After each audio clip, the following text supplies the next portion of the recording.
Hello बच्चों, आज हम अर्धवार्षिक मूल्यांकन का प्रश्न पत्र 2022-23 का विषय गणित का हिंदी माध्यम का हल करने वाले हैं। कक्षा 8 के लिए है ये प्रश्न पत्र और समय है 3 घंटे। प्रश्न क्रमांक 1, संख्या रेखा पर -3 गुणित -3 का मान निम्नलिखित में से किस पूर्णांक के दाहिनी ओर होगा। तो देखिए, -3 गुणित 3 कितना होता है? -9। और संख्या रेखा हमारी कैसे बनती है? यहाँ पर जैसे 0 है तो इधर प्लस के रहेंगे 1 2 3 4 और इधर माइनस के रहेंगे 1 2 3 4 5 6 7 8 9 और 10। तो अब ये पूछा गया है कि संख्या रेखा पर ये जो मान है -3 गुणित 3 मतलब -9, ये किस पूर्णांक के दाहिनी ओर। तो देखिए, ये -10 है जिसके दाहिनी ओर -9 है, तो संख्या रेखा पर पूर्णांक -10 के दाहिनी ओर -9 होगा, जो कि -3 गुणित 3 है। तो इसका आंसर होगा ऑप्शन ए। प्रश्न क्रमांक 2, परिमेय संख्या -12/20 का न्यूनतम रूप क्या होगा। -12/20 को हम लिख सकते हैं -4 गुणित 3 और इसको लिख सकते हैं 4 गुणित 5। तो 4 से 4 कट गया तो आंसर आ गया -3/5। तो हमारा ऑप्शन सी सही होगा। प्रश्न क्रमांक 3, 3 की घात 2 की घात 4। तो जब ऐसे घात होती है कि एक ब्रैकेट लगा है और घात अंदर भी और बाहर भी है, तो उसको हम गुणा करा सकते हैं, मतलब 3 की घात 8। तो इसका आंसर होगा 3 की घात 8। प्रश्न क्रमांक 4, किसी संख्या का 1/5 उसी संख्या से 20 कम है तो समीकरण क्या होगा। तो देखिए, माना संख्या x है और उसका कितना 1/5 और उसी संख्या मतलब x से 20 कम है, तो ये जो x गुणित 1/5 इसको हम लिख सकते हैं x/5 बराबर x - 20। तो ये ऑप्शन ए में आ रहा है, तो ये सही जवाब होगा। प्रश्न क्रमांक 5, 7/20 का प्रतिशत रूप क्या होगा। तो देखिए, 7/20 जो है इसको अगर हमको प्रतिशत में बदलना है, मतलब 100% से गुणा कराना पड़ेगा। तो 20 से कम 20, 20 पंजे 100, तो 7 पंजे 35। तो इसका आंसर होगा 35%। प्रश्न क्रमांक 6, 65 डिग्री माप के कोण के पूरक कोण का माप क्या होगा। तो देखिए, पूरक कोण जो होते हैं उनका योग कितना होता है, हमेशा 90 डिग्री होता है। तो हमें एक दे रखा है 65 डिग्री, तो हम 90 में से क्या करेंगे, 65 को घटा देंगे। जब 90 में से 65 को घटाएंगे तो आंसर आएगा 25। तो ये ऑप्शन सी सही है। प्रश्न क्रमांक 7, किसी त्रिभुज के दो अंतः कोणों का माप 60 डिग्री और 40 डिग्री है, तो तीसरा कोण क्या होगा। तो देखो, त्रिभुज के 3 कोण जो होते हैं, तीनों का योग कितना होता है 180 डिग्री। तो 2 का दे रखा है 60 और 40, तो हम क्या करेंगे 60 + 40 + x बराबर 180 डिग्री ले लेंगे। तो 60 और 40 कितना हो जाएगा 100, और उसको अगर हम 180 में से घटा देते हैं 100 को, तो कितना आ जाएगा 80। 180 में से 100 को घटा देते तो कितना आ जाएगा 80। तो x बराबर 80, तो तीसरा कोण जो होगा वो 80 का होगा। ये रहा ऑप्शन ए। प्रश्न क्रमांक 8, 4 सेंटीमीटर भुजा वाले वर्ग का क्षेत्रफल क्या होगा। तो देखिए, वर्ग का जो क्षेत्रफल होता है उसका सूत्र क्या होता है, भुजा की घात 2 या भुजा गुणित भुजा। तो यहाँ 4 सेंटीमीटर है तो इस 4 सेंटीमीटर का 4 सेंटीमीटर में गुणा करा देंगे, तो 4 चौक 16 और क्षेत्रफल क्योंकि वर्ग इकाई में आता है इसलिए सेंटीमीटर स्क्वायर लगेगा।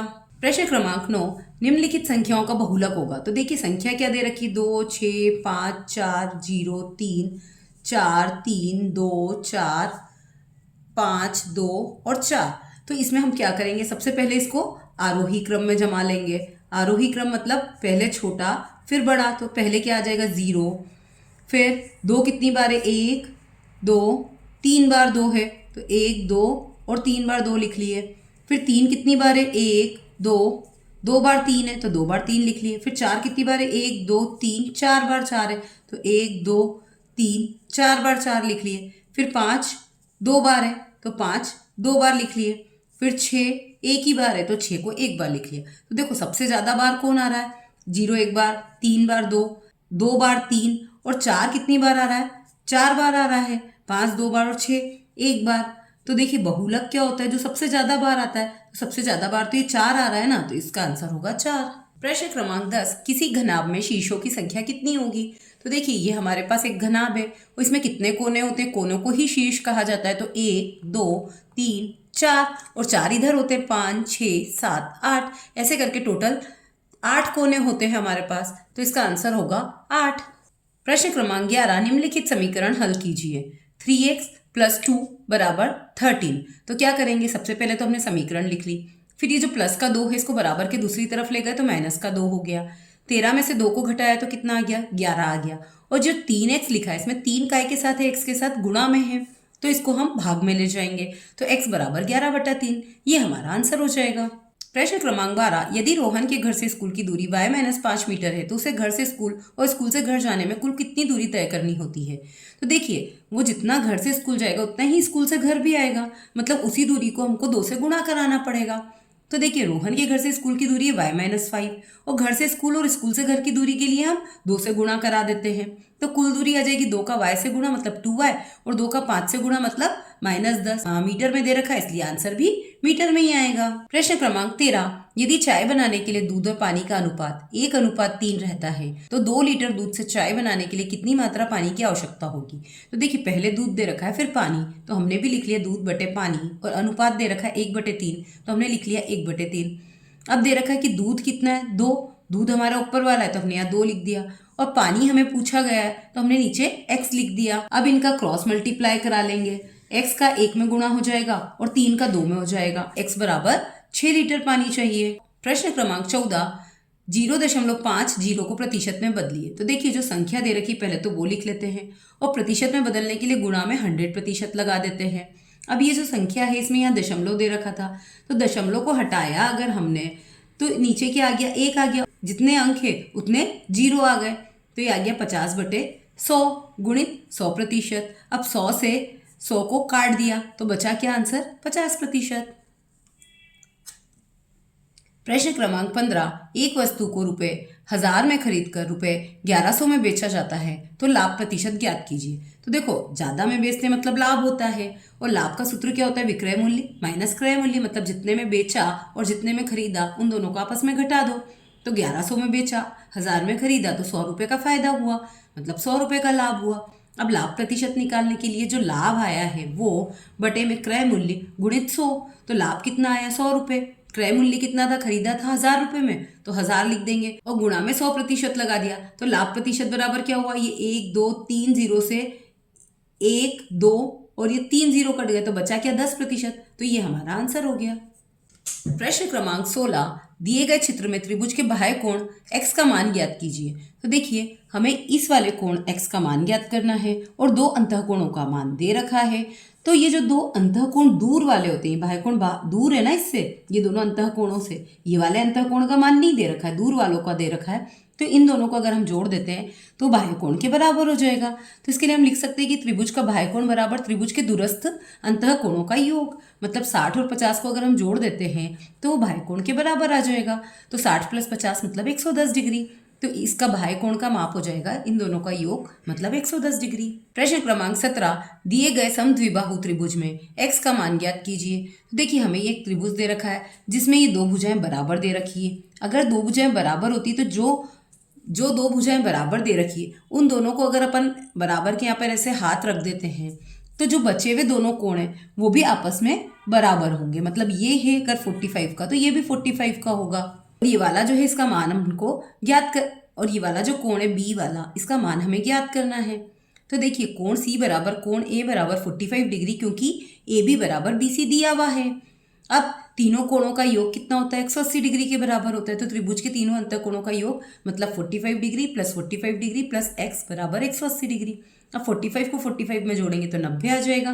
तो x बराबर कितना हो जाएगा, 180 - 90, क्योंकि इस 90 को हम बराबर के दूसरी तरफ ले जाएंगे तो माइनस का हो जाएगा।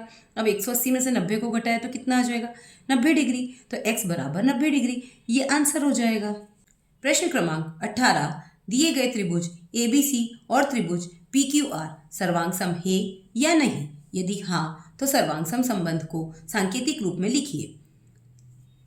तो देखो, ये 2 त्रिभुज दे रखे हैं, एक ABC, दूसरा PQR।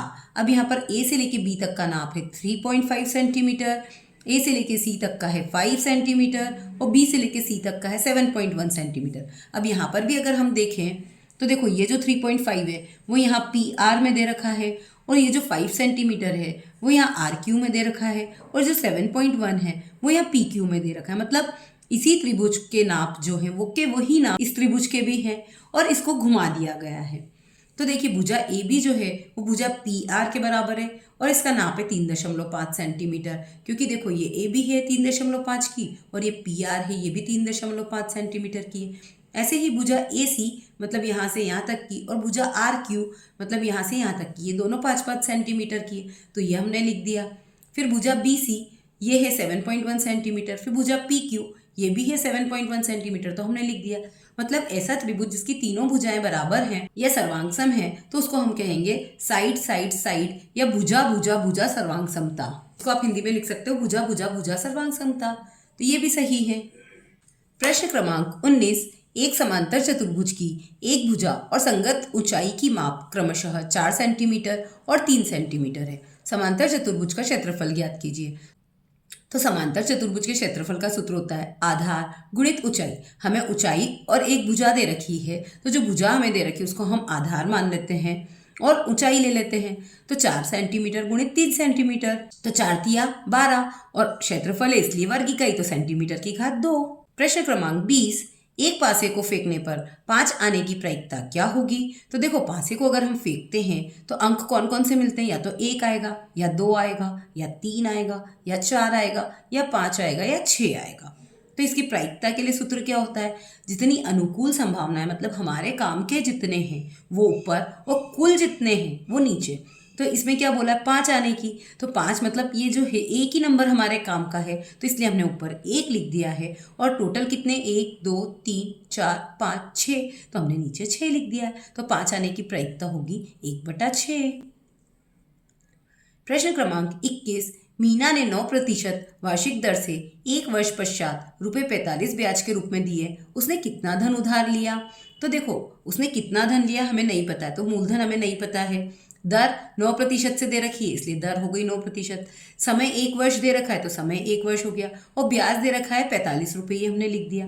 अब साधारण ब्याज का सूत्र क्या होता है, मूलधन गुणित दर गुणित समय बटे 100। मूलधन हमें नहीं पता है तो हमने ऐसा कैसा लिख दिया, दर की जगह हमने 9 लिख दिया और समय की जगह हमने 1 वर्ष लिख दिया। अब इसका हम क्रॉस मल्टीप्लाई करा देते हैं, मतलब 45 के साथ तो जो 100 है इसको ऊपर ले जाते हैं और 9 और 1 है इसको नीचे ले आते, तो 9 एकम 9 होता है इसलिए 1 लिखना ज़रूरी नहीं है। अब 9 के पहाड़े से हम 45 को काटेंगे तो 9 पंजे 45, तो 5 गुणित 100 इसका मतलब 500 रुपये मूलधन था, उसने 500 रुपये उधार लिए थे। प्रश्न क्रमांक 22, 6 विभिन्न कक्षाओं के विद्यार्थियों की संख्याएं नीचे दी गई है, इन आंकड़ों को दंड आलेख द्वारा निरूपित कीजिए। तो देखो कक्षा दे रखी 5वीं 6ठी 7वीं 8वीं 9वीं और 10वीं और विद्यार्थियों की संख्या दे रखी है 5वीं में 135, 6ठी में 120, 7वीं में 95, 8वीं में 100, 9वीं में 90 और 10वीं में 80। अब इसका हमको एक दंडालेख बनाना है। तो देखिए इसका जो दंडालेख बनेगा उसमें हम नीचे जो x अक्ष है उस पर कक्षा ले लेते हैं और जो y अक्ष है उस पर विद्यार्थियों की संख्या ले लेते हैं। और कक्षा जो लेनी है उसमें एक खांचा छोड़कर 1 सेंटीमीटर का एक खांचा होता है उसको छोड़ दिया, अगले में 5वीं ले लिया, फिर एक खाली छोड़कर 6ठी ले लिया, फिर एक खाली छोड़ के 7वीं, फिर एक खाली छोड़ के 8वीं, फिर एक खाली छोड़ के 9वीं और एक खाली छोड़ के 10वीं ले लिया। अब ये जो नंबर्स दे रखे हैं हमें कि कितने स्टूडेंट्स हैं उसके अकॉर्डिंग हमने यहाँ पर पैमाना क्या मान लिया कि 1 सेंटीमीटर बराबर 20 इकाई। तो यहाँ पर 20, 40, 60, 80, 100, 120, 140, 160 ऐसे हमने नंबर y अक्ष पे डाल दिए हैं। अब 5वीं क्लास में कितने बच्चे थे 135, तो 5वीं क्लास का जो ग्राफ है या दंडालेख है उसमें हमें 135 चाहिए। तो देखिए ये 120 है ये 140 है, तो इसके बीच की जो संख्या होगी ये 130 होगी और 30 से 40 के बीच की जो होगी वो 135 होगी, तो हमने यहाँ 135 पे मार्क कर दिया है। ऐसे ही 6ठी में 120 है, देखिए 6ठी में हमने ये 120 तक के ये रहा नंबर 120, यहाँ पर इसको मिलाकर और दंडालेख बना दिया। फिर 7वीं में 95 है, तो देखो 7वीं में हम ये 80 था और ये 100 था, तो 80 से यहाँ तक जाएंगे तो 90 और 90 और 100 के बीच में जाएंगे तो 95। तो देखो यहाँ हम गए 90 और इन दोनों के बीच में गए तो 95 पे पहुँच गए, तो 7वीं में हमने 95 का बना दिया। 8वीं में 100 है तो ये 8वीं में हमने सीधा 100 पे मिला दिया। 9वीं में 90 है, तो 9वीं में 90 है तो देखो 20, 40, 60, 80 और इससे आधा और इसमें ये यहाँ तक पहुँचे तो 90 हो गया। ये देखो यहाँ से भी 80 और ये 100 तो इसके बीच का 90, तो ये 90 से मिला दिया। फिर 10वीं में 80 है तो देखो 20, 40, 60, 80 तो ये 80 से मिला दिया, इधर से देखोगे तो ये 80 से मिल गया है। ऐसे करके हम एक दंडालेख बड़ी आसानी से बना सकते हैं।